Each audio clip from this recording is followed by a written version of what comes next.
नमस्कार, मैं हूँ राधा राणा और आप देख रहे हैं आरएमए टाइम्स। हम बात कर रहे हैं बिहार की राजनीति से जुड़ी एक बेहद दिलचस्प और महत्वपूर्ण खबर की। बिहार में विधानसभा चुनाव का बिगुल बज चुका है और इस बार मुकाबला सिर्फ राज्य के अंदर ही नहीं बल्कि बिहार से बाहर बसे प्रवासी बिहारियों के दिलों को जीतने के लिए भी लड़ा जा रहा है। बीजेपी और जेडीयू ने इस चुनाव में प्रवासी बिहारियों को साधने की बड़ी रणनीति तैयार की है। बिहार के वित्त मंत्री सम्राट चौधरी ने हाल ही में पेश किए बजट में ऐलान किया कि दिल्ली, मुंबई, चेन्नई और बेंगलुरु जैसे देश के बड़े शहरों में बिहार सरकार सेंटर बनाएगी, जहां बिहार से पलायन कर गए लोगों की समस्याओं को हल करने की कोशिश होगी। लेकिन बड़ा सवाल ये उठता है कि क्या यह बिहार के प्रवासी नागरिकों की मदद के लिए उठाया गया कदम है या फिर एक सोची समझी चुनावी चाल। इस घोषणा के साथ ही बिहार की राजनीति में हलचल मच गई है। विपक्षी पार्टियां इस कदम पर कड़ा विरोध जताते हुए कहा है कि यह सिर्फ एक दिखावटी योजना है जो बिहार में रोजगार की वास्तविक समस्या को सुलझाने के बजाय उसे नजरअंदाज करने का प्रयास कर रही। विपक्ष का कहना है कि सरकार को प्रवासी बिहारी केंद्र खोलने के बजाय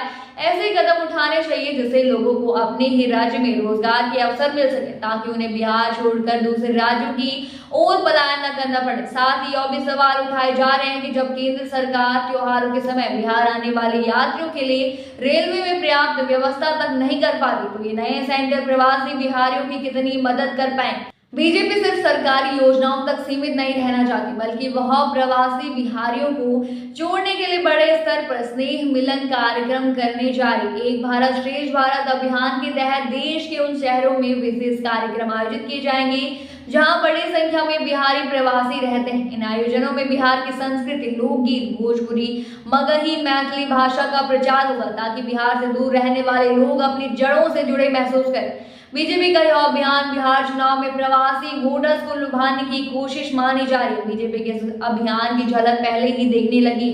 कुछ समय पहले गुजरात में आयोजित शाश्वत मैथिली सम्मान समारोह में केंद्रीय गृह मंत्री अमित शाह ने हिस्सा लिया और अपने भाषण की शुरुआत मैथिली भाषा में की थी। इससे यह साफ संकेत मिला है कि बीजेपी प्रवासी बिहारी समाज को अपने पक्ष में करने के लिए भाषाई भावनाओं का सहारा ले रही। यही नहीं, प्रधानमंत्री मोदी ने भी मॉरिशस में भोजपुरी भाषा में भाषण देकर यह संदेश दिया कि उनकी सरकार क्षेत्रीय भाषाओं और प्रवासी भारतीयों को कितना महत्व देती है। यह सब चुनावी गणित है, का एक अहम हिस्सा है जिसे प्रवासी बिहारियों के वोट को बीजेपी अपने खाते में डालना चाहती है। अब सवाल ये उठता है कि क्या बीजेपी की यह रणनीति सफल होगी? क्या प्रवासी बिहारी इन भावनात्मक अपीलों और योजनाओं से प्रभावित होंगे? क्या बिहार के लोग इस रणनीति को चुनावी स्टंट मानेंगे या इसे राज्य के विकास की दिशा में उठाया गया एक सकारात्मक कदम समझेंगे? यह तो आने वाला समय ही बताएगा, लेकिन इतना तय है कि इस बार का चुनाव सिर्फ बिहार की सड़कों और गांवों तक सीमित नहीं रहने वाला बल्कि दिल्ली, मुंबई, बेंगलुरु और विदेशों तक भी इसकी गूंज सुनाई देने वाली। फिलहाल के लिए बस इतना ही, लेकिन चुनावी सरगर्मियों से जुड़ी हर खबर के लिए बने रहिए आरएमए टाइम्स के साथ और साथ ही हमारे चैनल को सब्सक्राइब करना ना भूलें और फेसबुक वेबसाइट पर फॉलो जरूर करें।